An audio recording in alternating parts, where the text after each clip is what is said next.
These testimonials are representative of my or our experiences, but the exact results and experience will be unique and individual to each person. The information provided herein is not medical advice and is not intended to substitute for the advice of your personal physician or other healthcare providers. Welcome to The Beautiful Bag. This is your host, LeeAnne Hayden, cancer survivor, and more importantly, ostomy lifer. Each and every week, I'm going to be bringing a special guest or some inspiration for you and a few little stories along the way so that you can learn what life is like for us to be living in an ostomy and why we all think it's a beautiful bag. So listen in and let's get started. Well, hello, everybody, and welcome to this week's The Beautiful Bag podcast. I am your host, LeeAnne Hayden, and this week I am bringing a beautiful guest. You guys probably have seen her out on social media. She is a huge advocate. Her name is LaTesha Harrison. She's had Crohn since she was 5. She's been in her ostomy since she was 14 years old. So, she's got some history with this, and she's got some great ideas and some great plans, and she is one huge advocate for all of us out there. So LaTesha, thank you so much for being here with us today. Thanks for having me, LeeAnne. I'm so happy to be here. It's so funny because you and I both have worked with Hollister, and it was funny because we were both doing work for them, and we're in somebody special's house.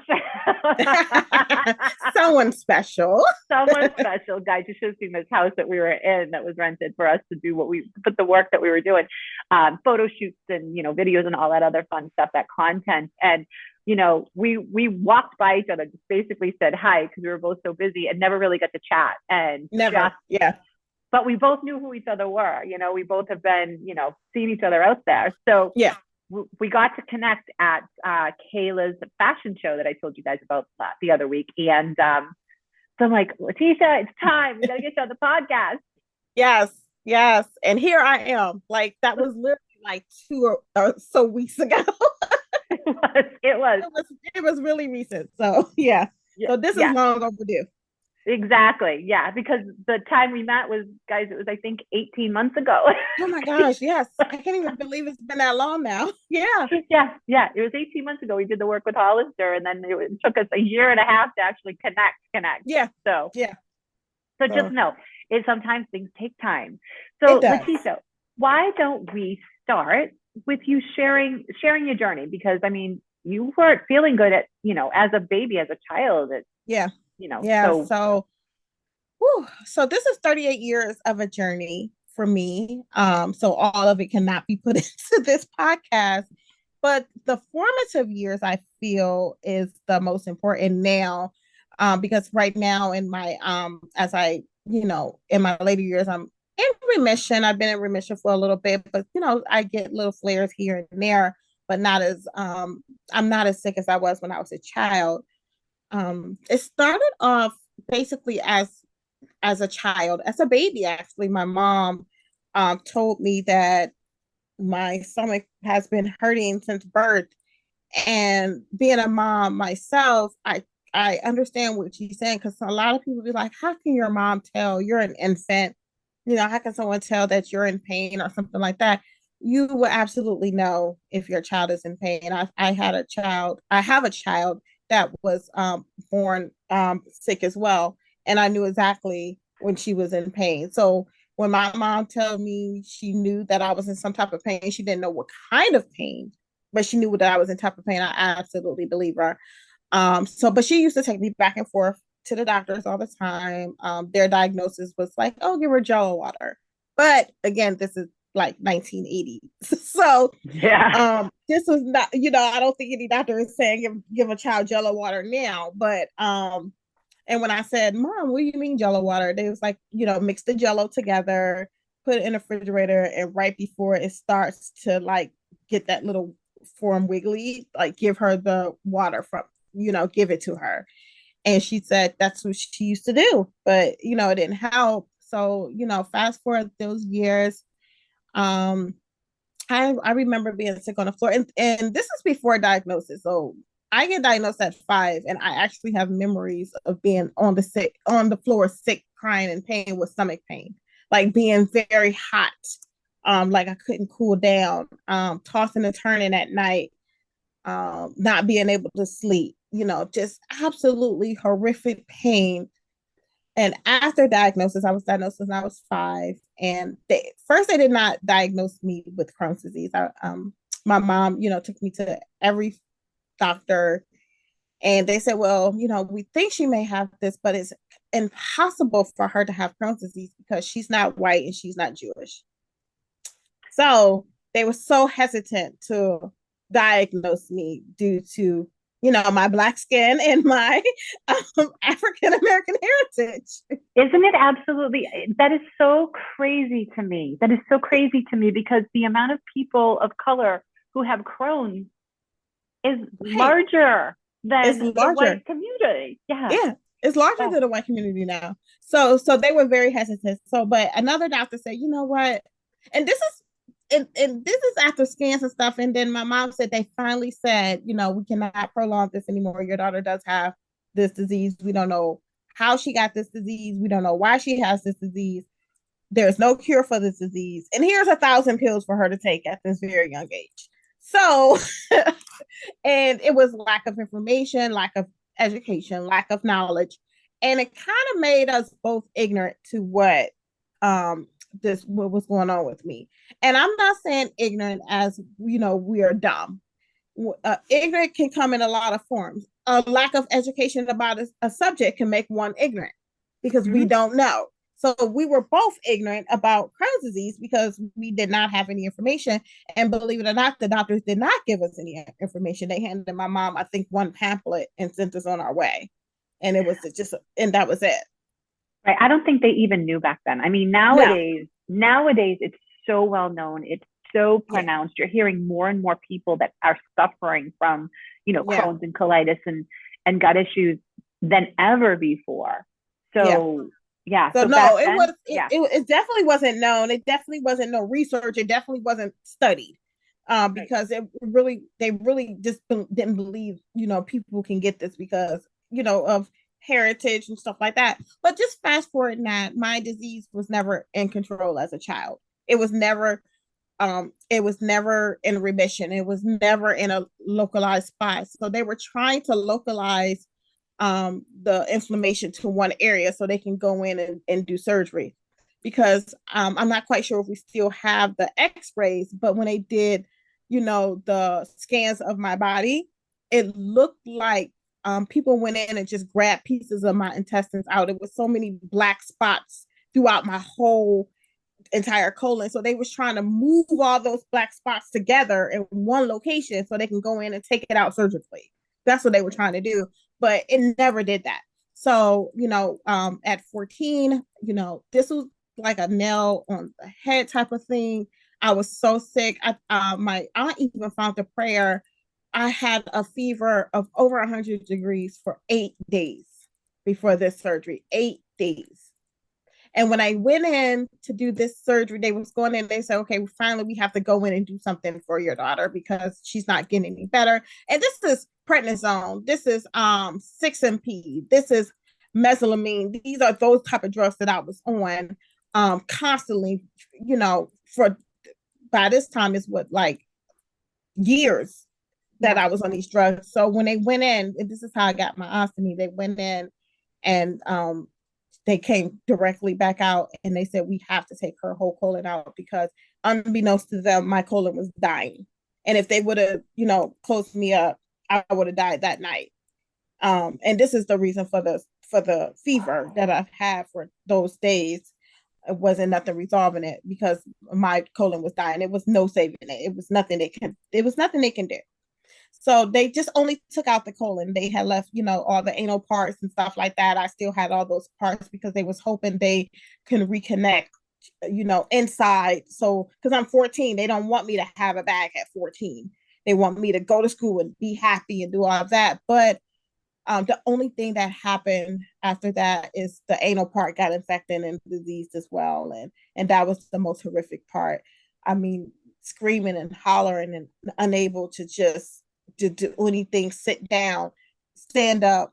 It was just absolutely awful. So they just had to go in and take that out as well, which I had to have Barbie butt and permanent ileostomy.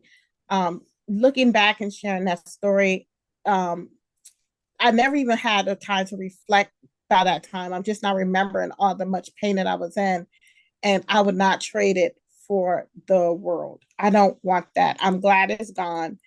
My mom donated it to science to do some research to see, what's the issues there. But that was the most awful pain. And I remember crying and not wanting to live. And imagine I'm a child, I'm a little girl, and May is mental health awareness month. And I don't even tell anybody, but I attempted suicide twice, and I was saved twice. My mom found me the first time unconscious, and took me to the hospital, and then the second time, a neighbor found me unconscious and took me to the hospital. But I attempted twice because that was just how much pain that I was in, and I just did not. I just felt like I wasn't strong enough to take that pain and live anymore. That is so powerful. I just had like these massive chills. Yeah. Girl, that's huge. Yeah.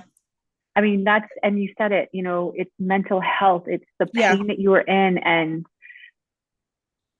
just how many people are out there even now still suffering and dealing with their mental health. So the more you're talking about it, the more you're bringing it out and telling people about this, it's going to help and change so many people. And I'll tell you, I'm glad that they found you and brought you back into this I'm world. glad now. At the moment, I wasn't, but I am now.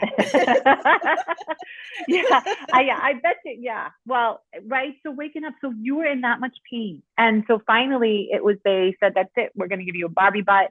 Mm-hmm. Since you did that, right? After you did that, what happened to your mental health after that moment? Like right after that moment? So mental health is the least talked about disease in the Black community or any community. I know for sure in my household, after waking up in a hospital, being saved by my mom, and I seeing the tears, there was absolutely not one resource given to me. No one said, let's talk to a therapist.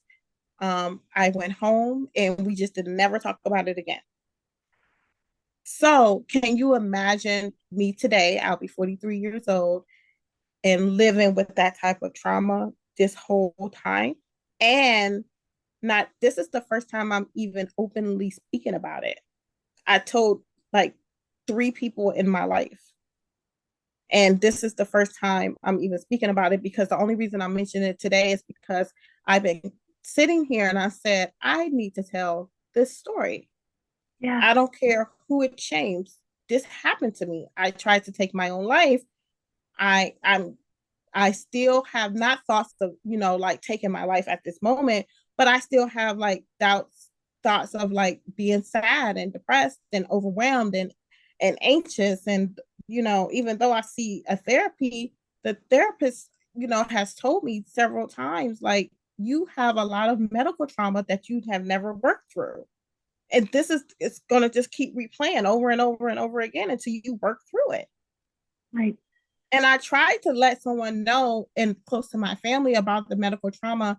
And the only response I got from that person was, yeah, all trauma is real.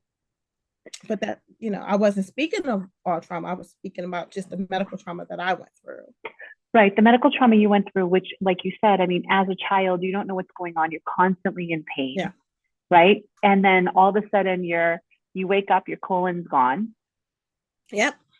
You almost died at that moment. And then they leave something else there, and then they send you off, and then that gets infected. And then, they have to take that up, sew you up, and you're 14 years old, and 14-year-old children is the worst stage, I think, in my opinion, of childhood in general. Never mind somebody going through, never mind you having to go through what you went through.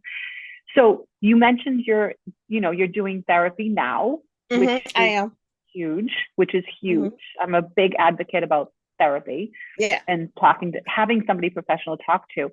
So what are some of the things that she has helped you to talk about, or to get out, or to get it out? Oh my gosh. What people don't understand about medical trauma is I'm always going to be a chronic sufferer for life. This is never going away.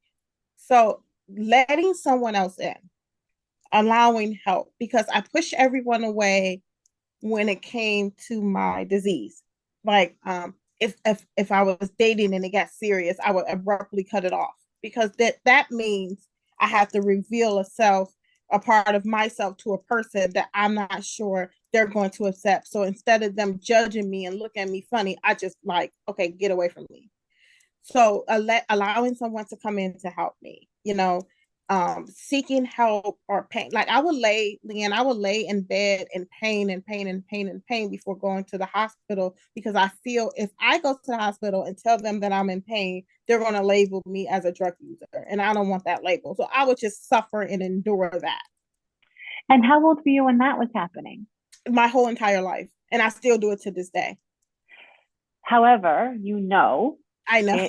You're not a drug user. Yeah. And so you're afraid of being labeled as such.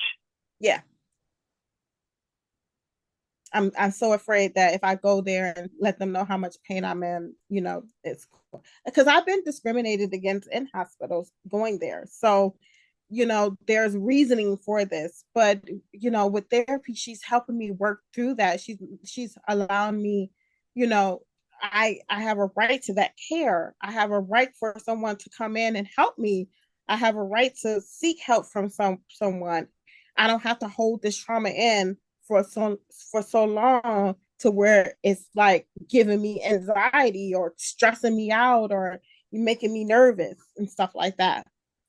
Right. And well, you're letting it out right now. You're telling us all right now what has gone on with you. Yeah. And I'm speechless, which is hardly ever happens. Because I'm so happy that you feel so comfortable and in such a place where you can share this now. Yes. Because you're not alone. There's a huge community right here completely around you that you can't talk to. But you're right. You've said not just you've had medical trauma, right? All the things that you've gone through, but you said you've been discriminated against. Yes. So you're afraid to go back to the hospital because you're afraid that they're going to label you a drug user when you have a medical condition and have every right to be treated for that medical condition to this day. Yeah. So accepting that, and and also standing up for myself, advocating for myself in the hospital. Mm-hmm. A lot of things happen when you have Crohn's disease. It's not just in the gut. You have perianal disease, perianal fistulas and stuff that, leaks out. And, just recently, like a few months ago, I went to the hospital because I have like this fistula that they're trying to treat with medication because surgery is a little bit too risky. And it's not really, I know for sure that it's not a cure. The surgery for this particular fistula is not a cure. It would just only make things worse. And I go to the hospital because I need, like, it's hurting, it's inflamed, I'm swollen in areas that shouldn't be swelled. And the first thing the doctor says is, "Oh, I don't think this is a fistula. This is clearly an STD." I'm like, what? Like, you don't even just walk in and examine me. But he haven't looked at my chart, because if he looks at my chart, I've been dealing with this for a good 10 years. So it's the same thing over and over. It just constantly, it will inflame, and then it will go down with treatment. And then it like a Crohn's flare, it would flare and then it would go away. But sometimes the pain is just too hard and I will go there. But for you to just say that, and I'm just sitting there like, no, that's not what this is, because obviously you didn't look, because I've been suffering for this for a very long time. Yeah. And that's when now you have to find a voice.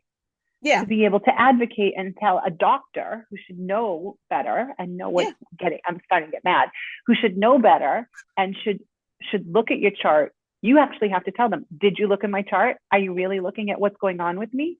Yeah. Like, I've been dealing with this And for I a had, very long time. yeah, and I had to tell him no. He's like, I'm going to treat you for STD. I say, you're not going to treat me for an STD because this is not Right. what this is. And then it's so crazy. He gave me some type of medication that did not work. I ended up having to go back because I kept declining.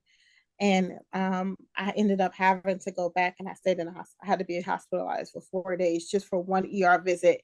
And he did not pay me any attention, gave me the wrong medication that made me worse. And when I went back, and I know it was something serious because I heard the triage nurses whispering, like, how did they give her this? Like, she has a history. Like, I could hear them saying, why did he do this treatment for me? And I ended up being hospitalized for 4 days.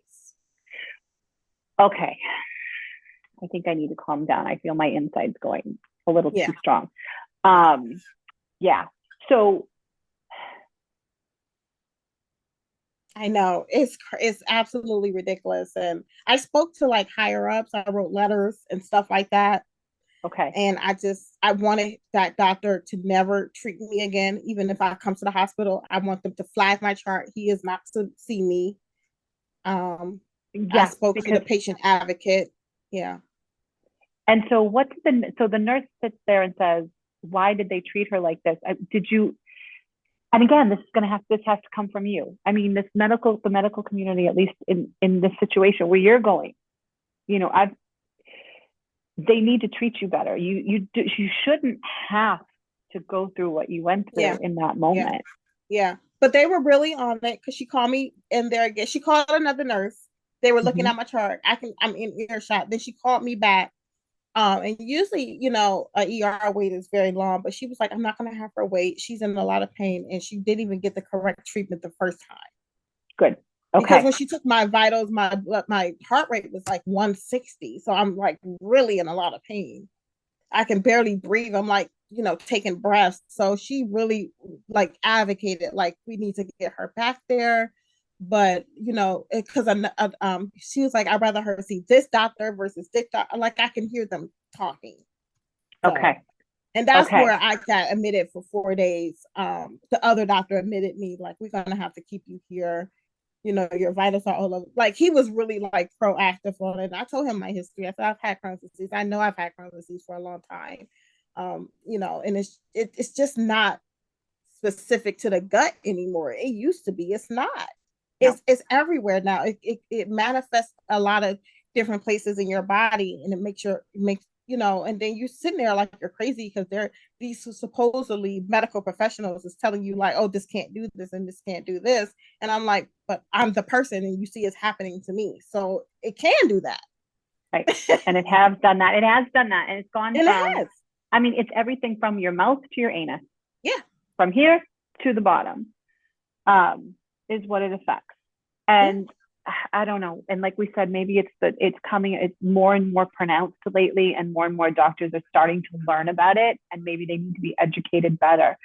You know, that shouldn't have happened to you. It should never happen to anybody. And I'm glad that you were strong enough to advocate for yourself. And I'm glad that you had a nurse who was there strong enough to advocate for you as well.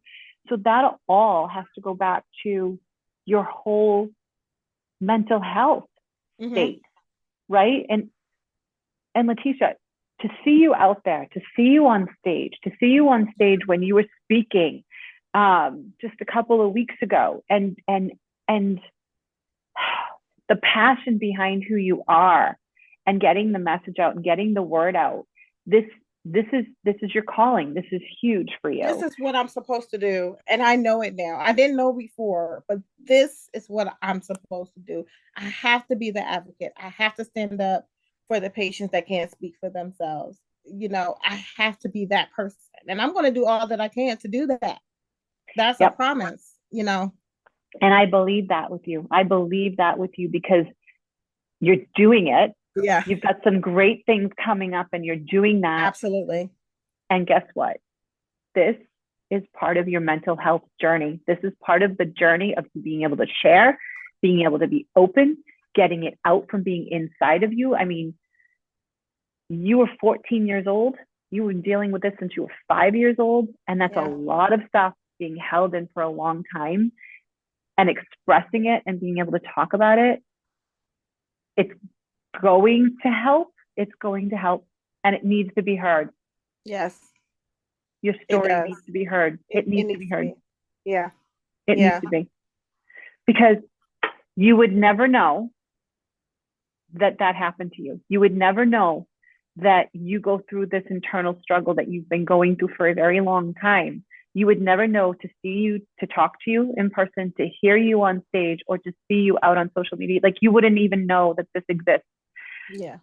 And I am blessed and feel grateful for you to be able to feel so comfortable here to share it. Absolutely. Again, I wasn't sure, but something was like, yes, do it. Yeah. Now's the time. And guess what? You're going to start talking about it more and more and more. I am so glad that they found you, because you're meant for so much more in this world. Yeah. And you're doing it. You've been doing it since you were a baby. You've been doing it since you were 5 years old. You've been doing it since you were 14 years old. You've been doing it since you were 30 years old. You know, I mean, your life, look at your life now, right? You have a daughter, a beautiful, beautiful girl. I am extremely blessed. I'm extremely blessed. Like, looking to where I was to where I am now, I can't even say, LeeAnne, I would change a thing. I can't say I would change anything, because those circumstances and those experiences and those lessons has all cultivated me to where I am right now. Did I deserve any of those things? No, absolutely not. I'm not saying that, you know, a person deserves that. No, I deserved a beautiful life, not a traumatic one where I grew up. And I'm not talking traumatic in like home life. Being sick as a child is very traumatizing on a person, and people don't understand that. People don't understand when I get quiet and I don't want to talk, it's because look at all the stuff that I go through. Sometimes things just pop in my head and it makes me sad. Right. And what do you do from that? What do you do for yourself from that when you get quiet and you don't? Is it because you don't know how to express it? I still don't know how to express it, but you know, God brought me the most amazing man to ever, you know, be in my life. And he recognizes those quiet moments. He recognizes my tone. He recognizes my actions. If something is slightly off, his first words out of his mouth is, baby, talk to me. What's wrong? I feel your energy is off. Tell me, how can I help you? Oh, this is exactly his words, not made up, not, you know, that is what he says. How can I, tell me, what can I do for you? Because he will call me. He'd be like, are you okay? Are you all right? Is it, you need to talk about something? Look, how can a person know someone so well that they can call you while they at work because they feel a shift in your energy? That is something special. And it's because, and like you said, God brought him into your life for that reason, because that is something extremely rare and very, very special. Very special. Right? It, you know, to help you get your word out, to get your feelings out, to get your emotions out, to tell people to tell him what's going on, so that you're not holding it in, so that you can slowly heal over time, and then be able to bring it out and to share it with other people. So what would you recommend for someone who is going through what you just shared with us, but they don't know how to get to the other side? You're still working through your journey, and it's great that you're working through this journey. And I'm so grateful that you shared it with us. What would you recommend to someone else to get to the place where you were to where you are now, to help them get through that journey? Absolutely. So the journey is always in process. It's always a work in progress. Just because you feel like you're going to the other side, that doesn't stop the work. You still have work to do, because mental health is an ongoing thing. You have to do so many things to maintain that stability, because there's so many things in this world that's going on daily that will bring you back to that dark place where you just got out of. But if you are not comfortable at that moment in talking with someone, write your feelings down. I have a journal, and it's not a journal where I sit and just write a whole bunch of things. If you open it up, it look like a whole bunch of words just scribbled over the paper. But I would just write when I'm feeling at that moment. It don't matter where I write it and how I write it. It could be upside down, sideways, it's whatever is going on at that moment. Because even though, my love says, talk to me, said it, I don't always talk to him at that moment. I always say, hey, give me a couple of hours. We'll talk about it later. I will write something down just so I can start it. And then I will go back to that, and then I will talk to him. If you're not comfortable talking with, someone in your house, you can reach out to someone else, an unbiased person. I was reaching out to a lot of like close friends and family, and I was always being judged. And I didn't, so I started being secluded again because I didn't feel like I can speak without someone telling me what I'm saying is wrong, or I shouldn't be feeling that way, or I shouldn't. No one has the right to tell you how you should or shouldn't be doing. That's not their place.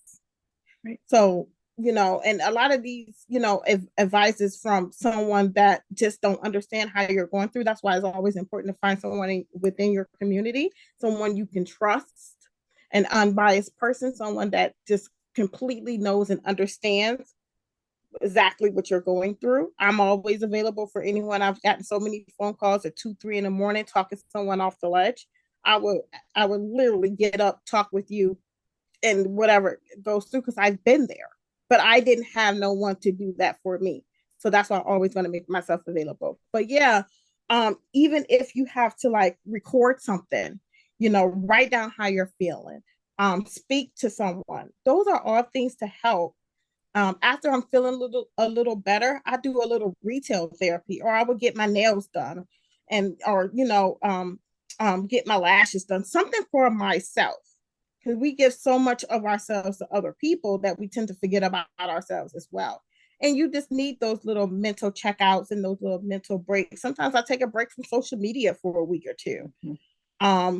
Because, looking at that, daily pressures of the world that's being posted, and, and you looking at someone else's life and thinking they have living the best life, but you don't know what's going on behind their closed doors, because social media has the power and ability to show people what you want them to see. So, but we take these visual effects and we apply them to our life, and we shouldn't do that as well. And I'm guilty of that as well, especially if I'm looking at these little models that be walking around with them little flat stomachs. Oh my gosh. I'd be like, why my stomach don't look like that? I hear you on that. But yeah, so those are all a lot of things to do. But my number one thing is get a listening partner, get a shoulder to lean on. My favorite quote is, God gave us 2 shoulders for a reason. Pick one. So I would, which one do you want? Because I have 2. I have one for you, one for me. What do you need? So that's what I try to give to my community, to my people. And I do it to the best that I can. Sometimes I can't. Some days my mental health struggles that I can't live up to that ability, but I will let you know I'm going through some things right now. How can I help you help yourself so I can get back to doing what I need to do? Mm-hmm. And you need to take care of you, my friend. Yes. You need to take care of you, my friend. Yes. And that goes the same with all of you out there listening. We individually need to take care of ourselves. And LaTesha, you're right. I mean, taking the breaks from social media, writing things down on paper, getting it out somehow, out of your head, out of your mind, out of your body. There is a very good psychology, and there's been some scientific studies that have shown that physically writing, not typing on your phone, but physically writing things out, does take it from your head out of your body. It does. And starts to make it go, it helps it to go away. Because your brain doesn't need to focus on it so much anymore because you've written it on the paper. So it can almost start to release things and let things go. Oh my gosh. We we are almost out of time, but LaTesha, you have just shared so much in such a deep personal part of you and who you are. And again, I've said it 500 times already. Blessed that you did. You know, you've got some wonderful things coming up. I don't know if you want to share any wonderful things that you have coming up, but you do have some wonderful things coming up in the, in the near future. So everybody, you've got to watch out. I'll keep you posted on what she's doing. Yes. I got some wonderful things. I'm not going to disclose everything because I want them to come out, and and I want everyone to like make sure you're following me, advocating for yourself. Follow me. You can message me, DM me. I'm on social media. Do all those great things. Watch out for all these wonderful things that I'm going to be a part of, because you're going to be so amazed and much that how you can do a wonderful, amazing things too. Like, because I really started from the bottom of the barrel, like seriously. So I'm just amazed about how far I've come. This journey has really been such a turbulent one, and whose journey haven't? I haven't walked a clean path yet, and I don't want to. I like the rugged.